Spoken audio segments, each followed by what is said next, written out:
Okay, let's get started.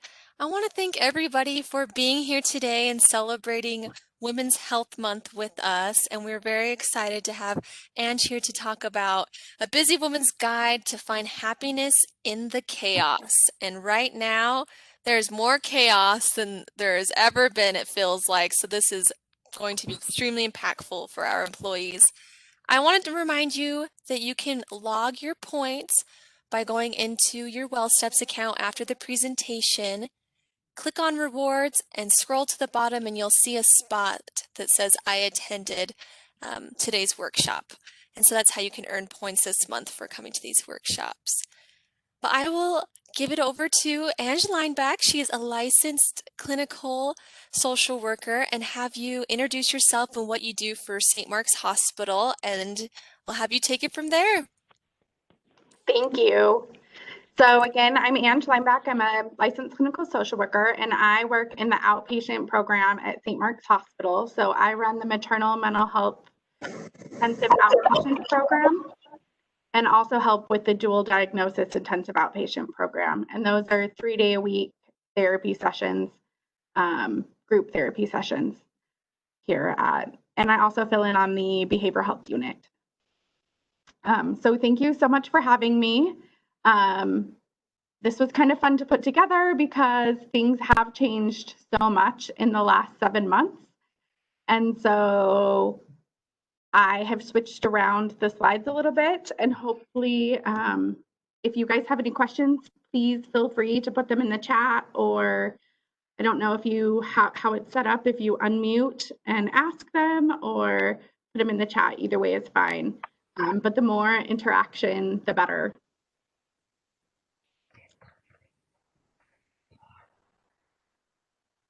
Okay, so I'm just going to start off very basic with, what do you think of when you think of happiness? How would you define happiness?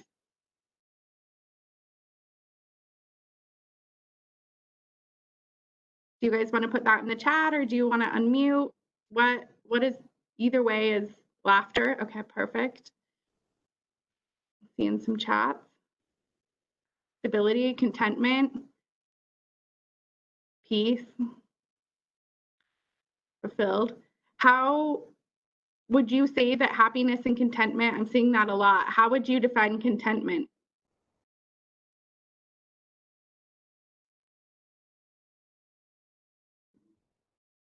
Feeling calm, balanced, relaxed. Okay. Well-being. Okay. So having enough. Okay. I like this. Thank you. So happiness is an electrifying and elusive state.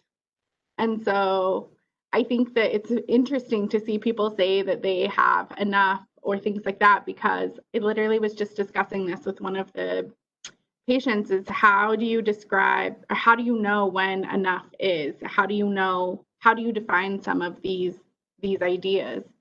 And so philosophers, theologians, psychiatrists, pretty much everyone, economists have all long tried to define happiness, right? But I think it's going to be different for everyone. So I love all of these inputs.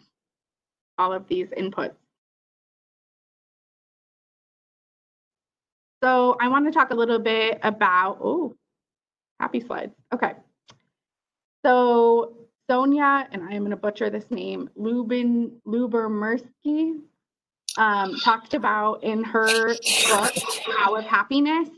She is a positive psychology researcher, and she talks about happiness as the experience of joy, contentment, positive well-being, combined with a sense of one's life is good, meaningful, and worthwhile.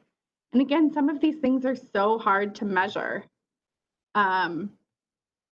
So when you look up definitions of happiness, a common one that I found was, happiness encompasses feelings of satisfaction and contentment, and the drive to live a life of meaning, purpose, and depth. It involves creating strong relationships and helping others. It requires uncomfortable or painful experiences as well, so to continue to learn, grow, and evolve.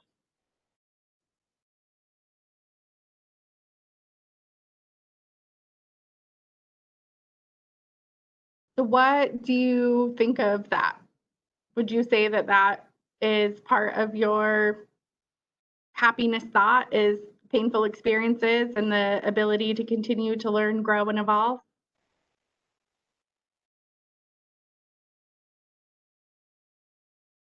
I say yes.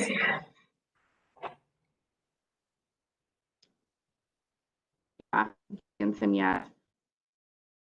Yeah, I think adding an illness, things like that, that's a big thing, trying to get back to that. So I'm going to talk a little bit about things that people who choose to be happy, things happy people choose not to do. So if you want to be happy, here's some ideas of maybe some things to avoid or things that may get in the way of your happiness. And again, please feel free to chat in if these are hard for you, if they're not, if you can really relate to them, if you have overcome any of these issues. Like, I am all about hearing how you have addressed some of these things. So here are some things that happy people choose not to do. So they don't dwell on setbacks or unpleasantness. So when you think about negativity and negative thoughts, it can really kind of overwhelm your brain, and it creates new grooves in the brain, and that is where your default is going to be. So it's going to allow the negative thought process to become the natural response for you and the go-to track. So it makes it harder to reroute the thought process if you dwell on the negativity. They don't stress when things don't go their way. How many of you just want to throw a tantrum when things do not go your way?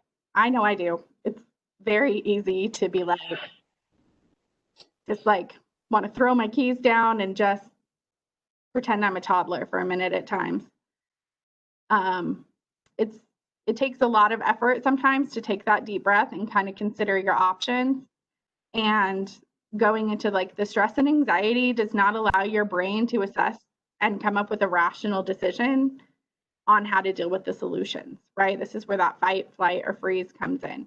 If you are always trying to make decisions from those basic things, it could just be very paralyzing. They don't waste time or energy on resentment or envy of other people's successes.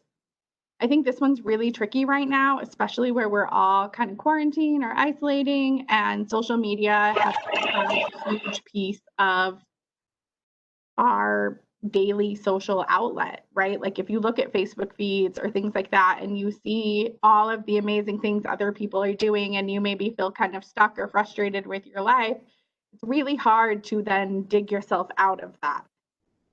So if taking a break from social media is an option, or just posting what you want and still wanting to log off, one of the moms in the group that I run talks a lot about how this is a big thing for her, and she uses it as a coping outlet for her. She posts pictures of her kids, and that's when she starts to feel down. She looks back at these photos, and when I asked her, like, do you think that that's maybe what other people are doing too? So you just see the best, it like had not crossed her mind that other people may be using that as well.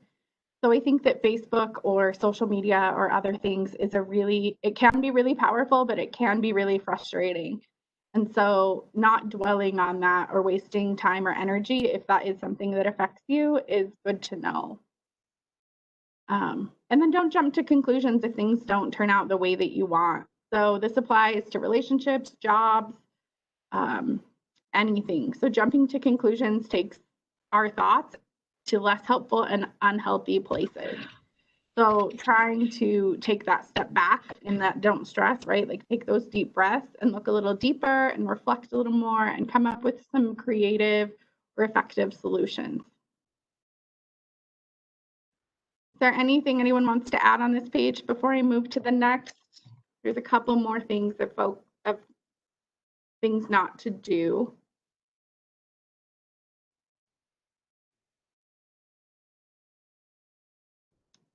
Okay, so don't catastrophize the complications or glitches that run into your life. And I think this one ties really back to this don't stress or dwell, right? Like, or jump to conclusions. Um, no one's life runs perfectly smooth 100% of the time. So when you, right, like the mountain to a molehill thought, like it just makes more work and makes it harder for yourself to combat that negative thinking. It is also really easy to catastrophize, oh my goodness, the complications going on right now. And I think that part of that is that we can be so isolated. And so we'll talk a little bit about that later on what to do. Um, but I think that that one is a big thing because it's easy to escalate from 0 to 100 when things go wrong. So don't waste your time trying to force a perfect life. So we learn to let go of things that we can't control. It frees up more energy. And how many of us are perfect 100% of the time? And don't spend too much time worrying about our own problems don't spend as much time worrying about their own problems as they spend engaged in healthy interactions with others. And we'll talk a little bit about that as well, but how to build a healthy support system. So an outward focus is the key, and really focusing on what is in your control is going to be impactful for you. Any thoughts on these? Are there any other things that you can think of that might be a barrier to your happiness?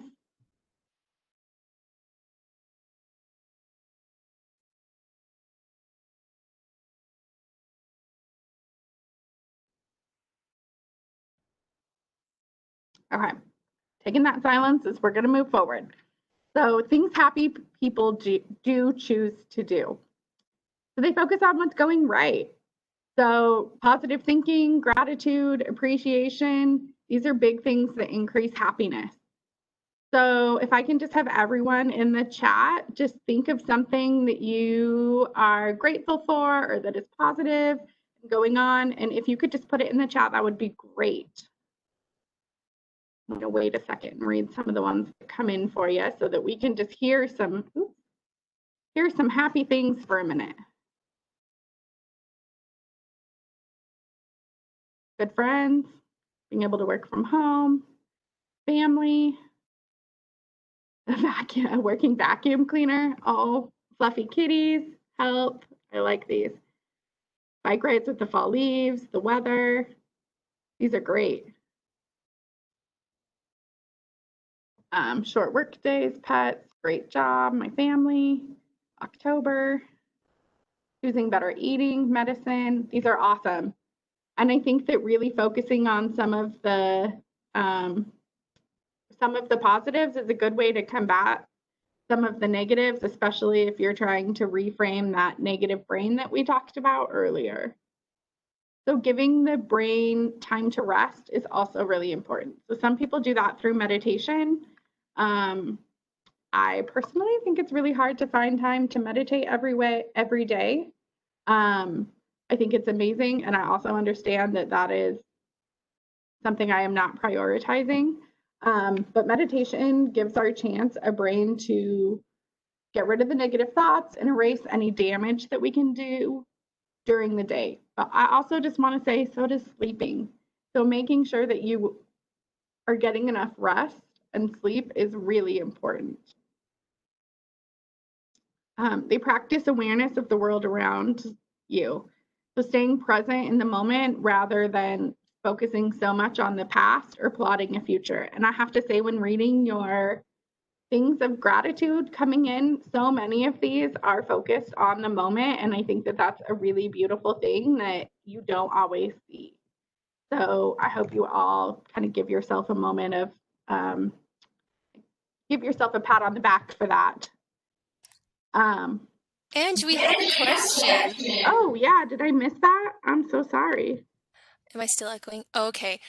Somebody asked if recreational reading is brain rest time. Oh, I do not know the answer to that, but my personal response is absolutely. If it feels like brain rest time to you, then I would say yes. I don't know the like scientific answer to that, but I'm going to go with yes if it feels like a rest to you, right? If it feels like a chore, like I love to read. If you give me an assignment to read in class or something and it feels like a chore, I don't know if that would count as brain rest time, but if it's reading for leisure and pleasure, I would say yes. Does anyone have any other thoughts on that?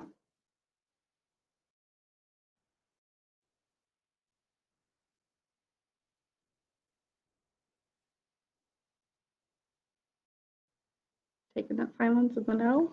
I can also ask and do some research and get back to you if you'd like. Um, but I'm personally saying yes. Um, Also, thank you for the questions. I appreciate those. Oh yeah, someone recommends reading before bed and staying away from the screens. That's definitely huge. And screen time is everyone has a different opinion, but definitely the screen time before bed can be a big issue. Oh, someone just put something in the chat. Sorry.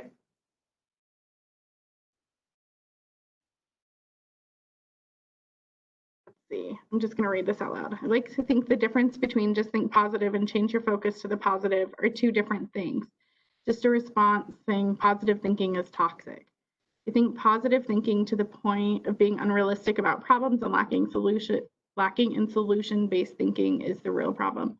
I think that's true, and we don't talk about it here, but toxic positivity is a huge thing, and I could do a whole separate presentation just on that and just about how there is this idea of like everything is going to be okay and you don't give room to validate those feelings. And we will get into some of that a little bit later in the presentation. But there's definitely a difference between being positive and being toxically positive. So thank you for bringing that up. Let's see. So let's see. The next one is debunking the negative thoughts. So I think we kind of talked a little bit about this, and I just want to say on this one, you really want to focus on what is in your control, right? Like you can't control the weather, you can't control several other things, but you can control you and how you react. And I think that that is a big piece of how people stay happy.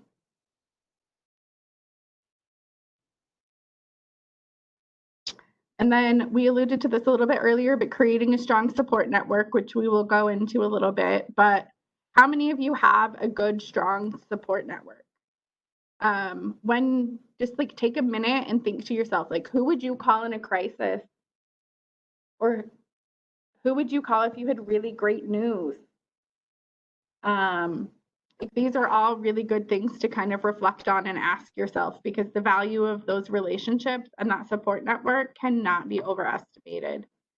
So every study of happiness points to the presence of a healthy support network as a key predictor. So when you think about that group of folks that you have around you, I think that it's a really important thing to reflect upon and can easily be added to and was reflected in your list of gratitude. So the focus on belonging, again, once you develop that network or find your tribe, the willing to work out differences, practicing forgiveness, and staying engaged in those relationships. And again, I think with quarantine, that is a big piece of this, is trying to remain present in some of these relationships and find new ways to navigate those instead of like, oh, let's meet for a walk or let's meet for dinner. People have had to get a little more creative, and luckily we're a little bit more open than other areas, but still taking those precautions. So taking part in the give and take with others in that relationship can also enhance well-being. So the burden shared is a burden halved. So asking for support is key. So again, when you think back to that support network, who were the people that you would call for good news or bad news or in a crisis? And I think really reflecting and expressing that appreciation.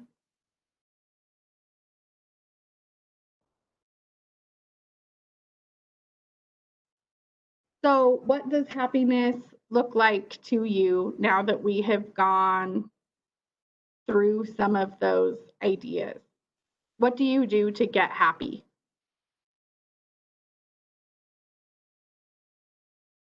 I don't know if you want to unmute or if you want to put it in the chat or going outside. Yep, that's a big one. Got my dog, self care. Good. I'm glad people are talking about self care. Okay. Breathe, walk my dog. These are all great. Lots of you have animals and like outside, music, podcasts, comedies. Awesome. Creating, finding a new project, cooking, hiking. Awesome. So, what is happiness? Has the idea of happiness from the very beginning of the presentation changed to now? Have you reflected on anything that could make you happier?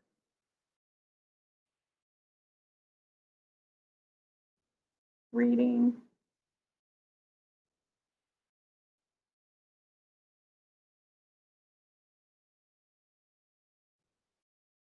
Remembering to do it more often. I like that.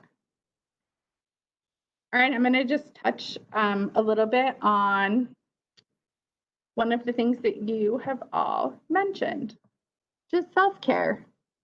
So what do you think of when you think of self-care? What does it look like to you, and do you practice it? I have a feeling a lot of these answers are going to be similar to ones we've gone through.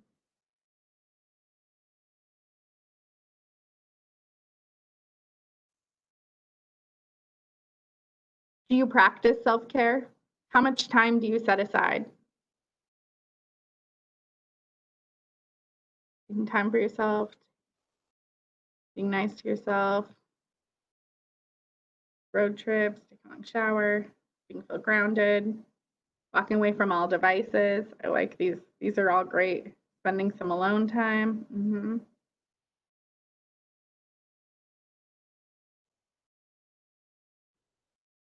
Let me just tell you, you guys are way ahead of the curve from what I have seen, and these are amazing.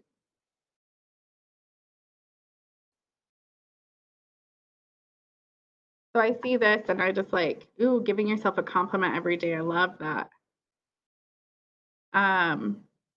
Okay, so here's just 50 ways to take a break.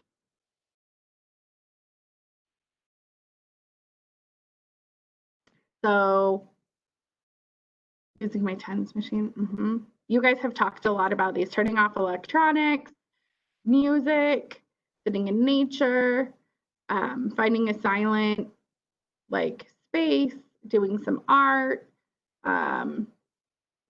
taking some deep breaths, petting a furry creature. I think that these are all, right, like these are just kind of ideas around reading a book, ooh, getting a mani-pedi, awesome. They're all sorts of, now how often are you doing these things? How often are you taking that time for yourself to do the self-care?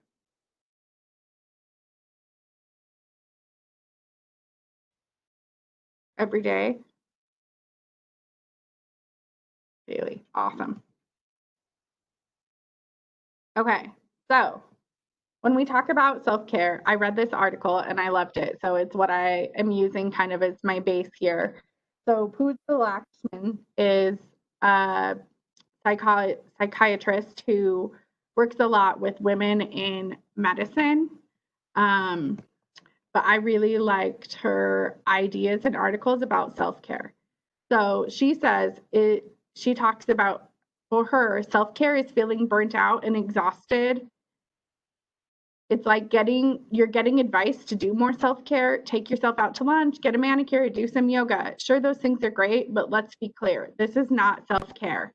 I often find that when I'm feeling exhausted and down to the wire, self-care ends up as another item on my to-do list. And counterintuitively, I end up feeling guilty if I don't get to it. We should be doing self-care better. Or if I do indulge, I feel bad that I'm not tackling something else on my to-do list. Why is this? We keep being told that self-care is what we are going to solve all of our problems, so why isn't it working?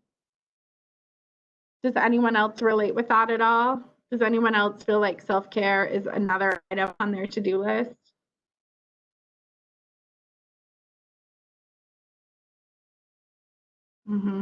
Seeing some, yep. I think it's great. And I think that being able to go out for lunch and get a manicure, do some yoga, or do some of these things is fantastic and definitely can refuel you. But does it become burdensome? And I think that that's one of the things we have to really look at.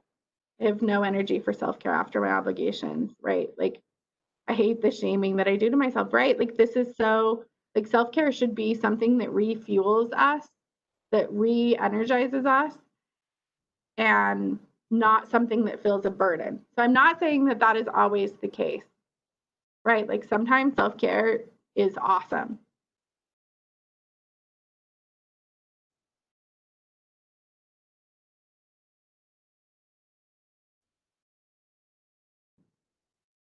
So I found this little chart and I thought it was really great. So self-care is taking a step back, asking for help, spending time alone, putting yourself first, forgiving yourself, saying no, staying at home, setting boundaries, and asking for what you need. Does that feel true to anyone? Does that feel like a little more realistic self-care?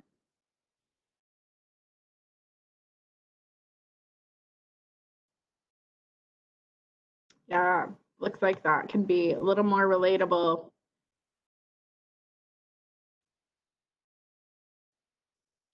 Come on, little. So she continues on talking about how self-care is the internal hard work of making tough decisions for yourself and by yourself. So it starts with recognizing that you have limits and that you really do have to choose what you prioritize because just like everyone else, you're human. And I think sometimes we forget that. So it's actually not that pleasant of a process because it means you have to set boundaries. How many of us are good at setting boundaries?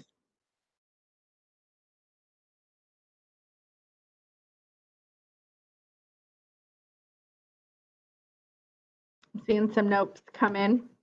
So it means that you have to learn how to say no. How many of you are good at saying no? And recognizing that it is not anybody else's responsibility to say no for you. I see some better than I used to be, which is good. That's great. Sometimes it depends on the role or who's asking. That's so true. So instead of continuing on talking about self-care, I'm going to talk about boundaries because I think that it's important. So she continues on about how instead of self-care, she talks about boundaries. So for me, setting boundaries means pausing whenever someone asks me to do something and remember that I have three choices. So I can say yes, I can say no, or I can negotiate. How many of you are aware that there are choices? So part of learning to set boundaries is internalizing the fact that you have limits and there is nothing wrong for that with that. I know for me personally, on the behavioral health floor, for example, if we get 8 new patients in, that means we potentially have 8 new assessments to do, which can each take about an hour. So if I have to do all of those, that's an 8-hour day, plus whatever else is expected to get done that day. And it's great to say, like, absolutely, I can get that done. It's our job, right? But the reality is that's 8 hours of work And unless they are willing to pay overtime, right, like then you have to figure out what is prioritized and not. So I see, okay, saying no is one of the most important things you can do. It does not mean you are selfish. Absolutely. It means that you're willing to prioritize your values. And I think that that is such hard work. So you should know that it can feel bad to set boundaries. Self-care is valuing your own feelings and thoughts, despite knowing that you may let other people down. It means being able to tolerate other people's disappointment and trust that it is not a moral failing on your part. Forget the image of self-care that you have in your mind of luxuriating at the spa. Self-care means going through your list of work projects and sending an email that says, I'm sorry, but my plate is full. I won't be able to make it to that meeting. This is what it feels like to be responsible for taking care of your own emotions. So many of us did not develop this muscle growing up, and it's really hard, and it's not unusual to feel those growing pains when you start doing it. In my experience, facing those growing pains pays off directly pays off multiple times. You end up learning to value your time, your feelings, and your goals. I think, how do you say no to your superiors? That's a tough question, right? And I think that showing your workload is going to be key, right? So like when I talk about how there's 8 assessments and 5 discharges and I need to make these phone calls, sometimes, and again, I understand that everyone's job is different, but for me, it's literally writing out like, this is what is expected to do today. Here's an idea on what the timeline for some of these may be. And realistically, I can get this done. So tell me what I should prioritize. And I think sometimes supervisors need to see that, right? They need to see like, oh, there are only 8 hours in a day and I just gave you 47 hours of work. And like, here is a way that you can like prioritize these 3 tasks and we'll reevaluate what doesn't get done tomorrow. Let's see. How do you set boundaries with an intrusive neighbor who can't get a hold of you? That one is tough. I would just maybe have a direct conversation. Like, hey, if it is not a life or death emergency, like, please don't knock on my window.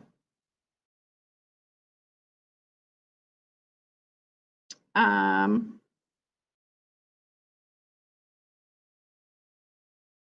know that with COVID work, many are saying no. So I'm trying to read through these questions so I can get them answered as well. But the people around you don't know what that means and are angry when you try to prioritize. Yes, absolutely. People can get mad. And I think that, right, like when we talk about boundaries, one of the biggest things is, what are your core values, right? What is it that you are trying to protect? So I was listening to this podcast the other day and it talked about like someone was upset because a meeting had gone over and it interrupted their core value, right? Which was, I believe, time with their family. And so if you have this, and again, it was a work meeting, so they didn't get to just like get up and leave, like, oh, it's 5:00, I'm out. Like it was a work meeting that they felt like they had to be at, and just like trying to negotiate with themselves this like inner dialogue of like, do I leave because I value my work and I value my family? Like, how do you find this balance? And I think that that is something that we have to really focus on opening those communication lines, right? Like, we have to figure out how we are going to do this. So one of the things that I'm not going to talk about today, but I would really have loved to, is burnout. And so I don't know how many of you know of Brene Brown, but she I just picked up this book called Burnout, specifically about like women navigating these roles. And it is, it talks a lot about the research around how burnout in the workplace is a big thing, but right now there's a big thing on parental burnout. And so I think that I have not finished the book, so I do not have all of the answers here.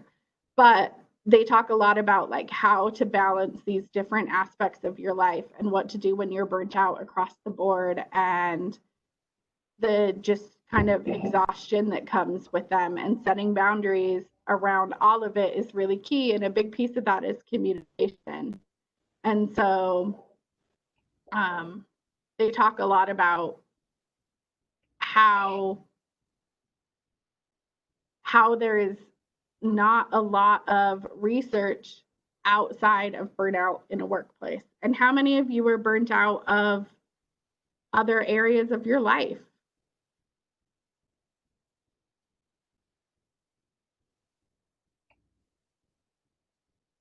So I could spend a lot of time talking about boundaries and burnout, but I'm going to keep moving forward. Yeah, pandemic fatigue is real. Oh, yeah, Michelle Obama talks about it. I don't feel like I have time to be burnt out. That's so true. And we're going to get into that a little bit. So I just saw these quotes and I just like loved these. So at first you will probably feel selfish, guilty, and embarrassed when you set a boundary. Do it anyway. Tell yourself you have the right to self-care. Setting boundaries takes practice and determination. Don't let anxiety or low self-esteem prevent you from taking care of yourself. Clean the house burnout. I like that. Setting boundaries is an act of love towards yourself and an act of respect towards others.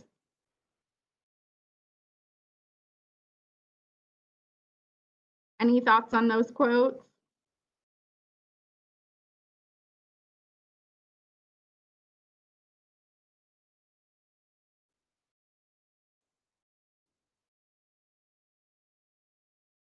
All right.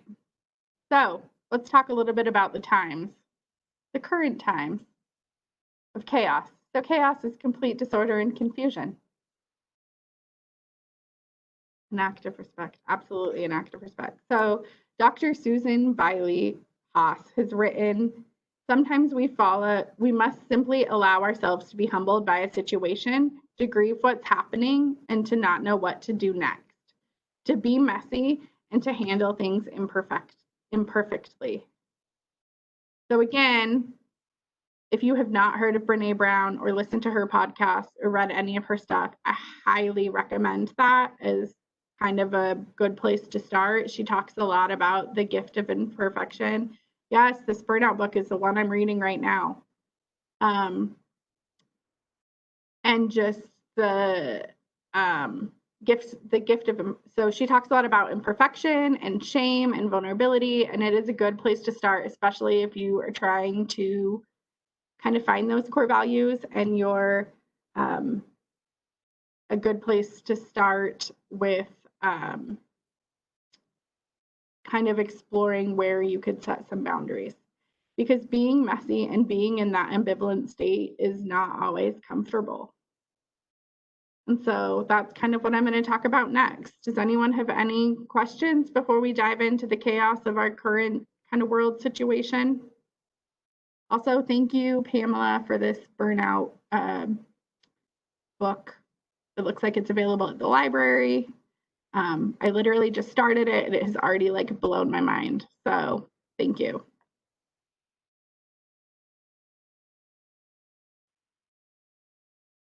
Okay, raise your hand or think to yourself or put in the chat, however you prefer. Were you ready for this pandemic? Were you prepared when you think back to March and everything shut down? Have you had to give up something big? What about something small? Like how many of you had to miss like a big family trip or big family gatherings or little family gatherings, date night? dropping your kids off at school. What about just the ease of running to the grocery store? Weddings, funerals, trip to Thailand. Oh man, graduations, Chinese buffets, college graduation. Oh, yeah, everyone's had to give up a lot of stuff. So, how many of you had to change your routine?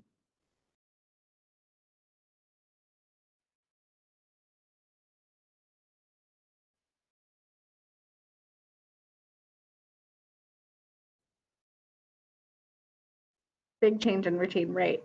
So when I'm going to just talk a little bit about normalcy, right? So we have this idea about what is normal. So the condition of being normal, the state of being usual, typical, or expected.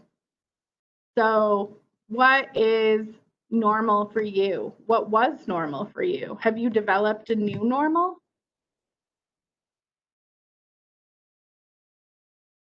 It sounds like some people are enjoying some of the benefits, spending some extra time sleeping, enjoying the new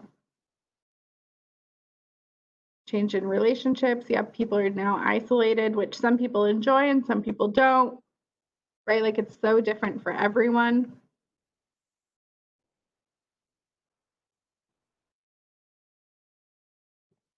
My slides want to move forward. There we go. So I'm going to talk a little bit about grief, which I know is probably not what you thought you were coming to when it was a happiness conversation. But the basics of grief, which is, I think, what some of us are feeling right now, is not the grief of the loss of a loved one or anything like that. Like, I still want to honor that. But this is kind of the grief of daily life. So it's a deep and poignant distress caused by or as if by bereavement. Keen mental suffering or distress over affliction or loss, sharp sorrow or painful regret. And this crisis is not just one thing, but it's many things impacting many areas of our life and many areas of loss, right? And this has continued, right? Like we have now had not just the pandemic, but politics and protests and, right, like the earthquakes. There's been all sorts of other additions. So here's what we know. We know that this is temporary, right? But it doesn't feel that way, especially 7 months in. And we realize that things are going to be different. So we are grieving things on a micro and macro level, which you guys have talked about, right? Like you're missing your family, you're missing being able to get milk and eggs and bread, you're missing takeout, you're missing your family, you're missing trips to Thailand, you're missing, right? Like there's so many aspects. So daily stuff is normal, but keep hitting surprising losses. And I think that this is one of the things I really want to talk about when we talk about this chaos, right? The reality is that this crisis is impacting all of our areas and creating many different losses. And each of us is having an individual experience, and we're dealing with different types of losses within the crisis.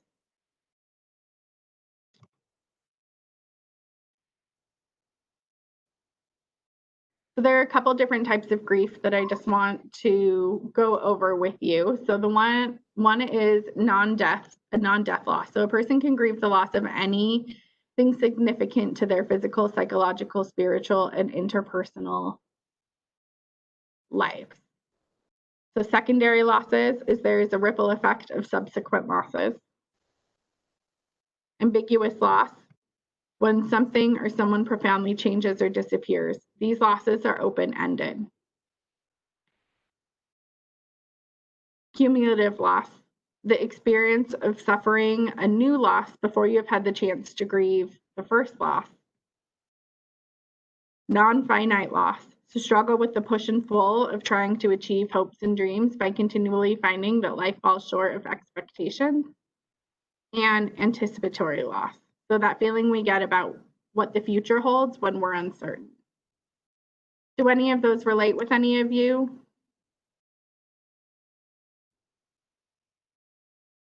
Many changes in daily life are not temporary changes. It's true.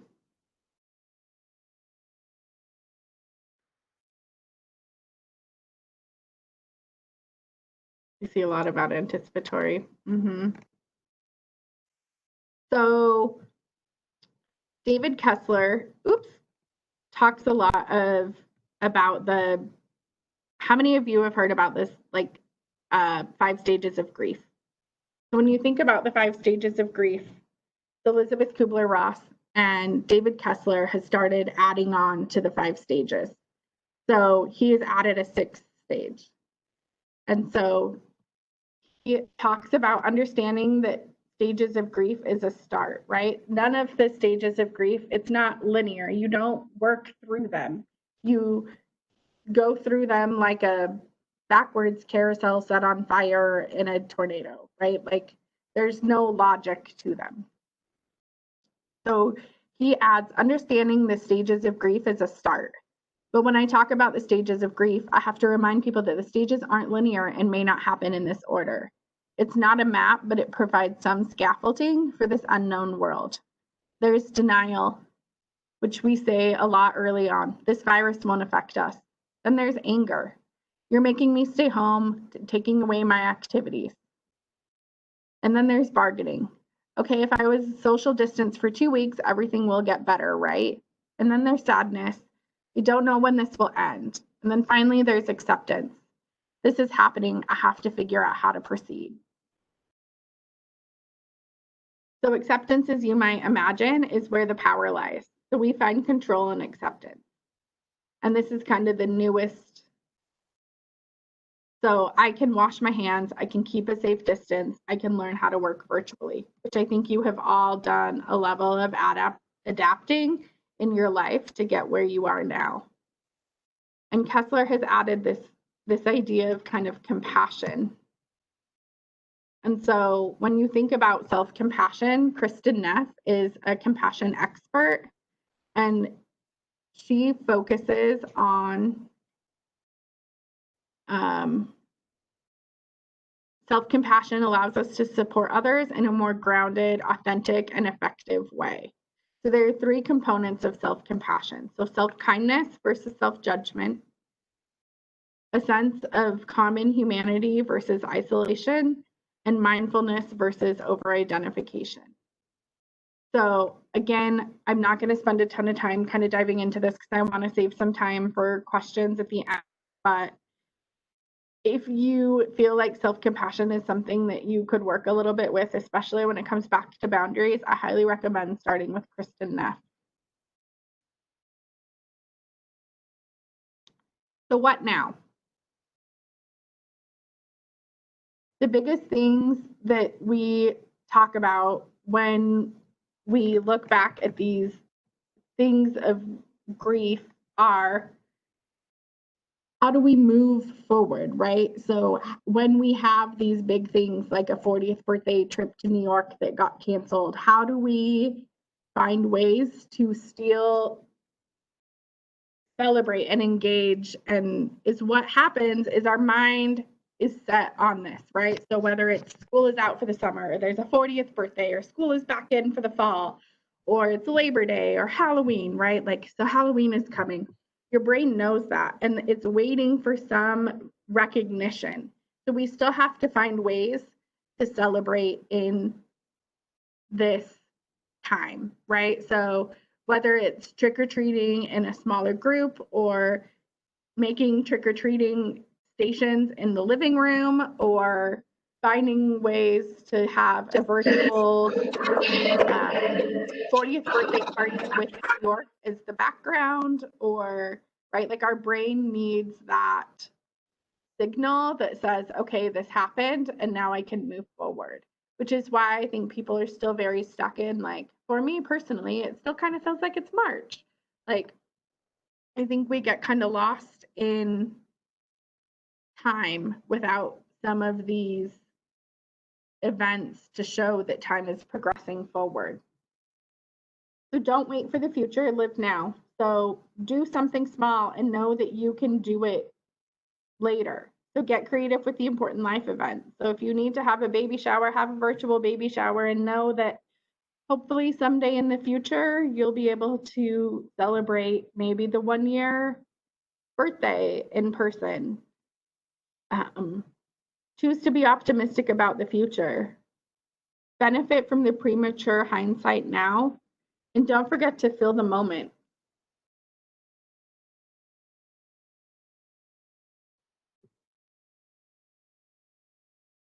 So again, some ideas, just some takeaway ideas, is being able to name your emotions and give yourself some time to feel them. Um, Connect. So phone a friend. Make sure that you get connected with a family member, emotional support line, friends, anyone. There's a whole bunch of resources out there.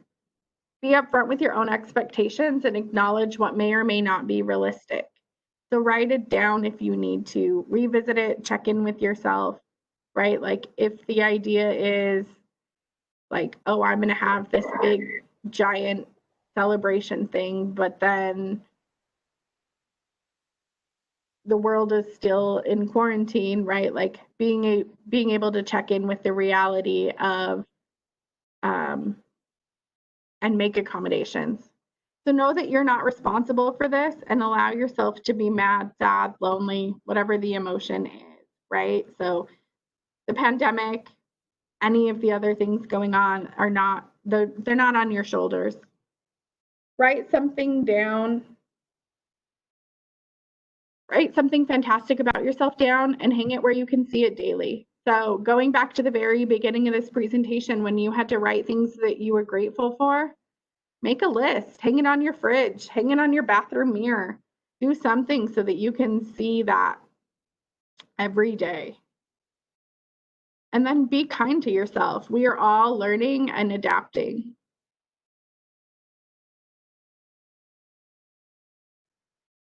And then I just saw this and I just thought it was appropriate for this time. So the best thing about your life is that it is a constant state of design. This means you have at all times the power to redesign it. Make moves, allow shifts, smile more, do less, say no, say yes. Just remember when it comes to your life, you are not just the artist, but the masterpiece as well.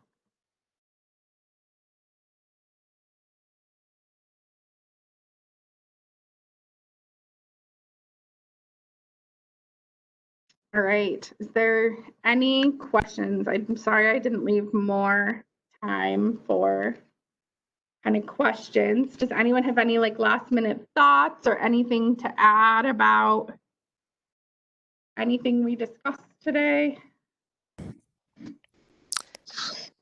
It looks like a participant wrote, "What is premature hindsight?"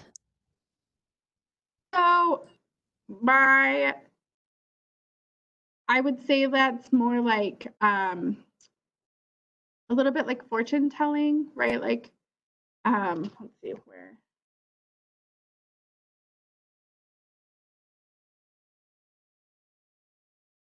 Oh, so it would be more like um benefit from the premature hindsight now. So trying to make a smart decision that maybe is not what you would have wanted to do, right? So like if you want to have a giant birthday party, for example, but you decide like maybe now is not the time to do it, that would be what premature hindsight is. So like you're looking forward and kind of noting like, okay, maybe that's not the best decision, but we could do like a smaller one or right, like so making sure that you're staying safe specifically and in relation to like the pandemic. I don't know if that was a very clear answer, but yes, being realistic in what is possible. That is great. I appreciate that.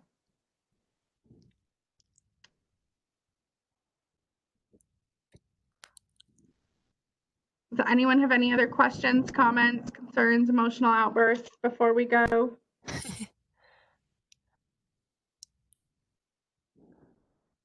Looks like we're getting a lot of thank yous, Ange. That was an excellent presentation. I think you touched on a lot of things that we were all going through. I have some questions about signing in. At the beginning, I mentioned that you go to your WellSteps account and just mark it off there for attending today. And then I'll put in the chat box our next presentation and how you can register for that. It was on the 14th, but we rescheduled to the 27th. Awesome, a lot of thank yous.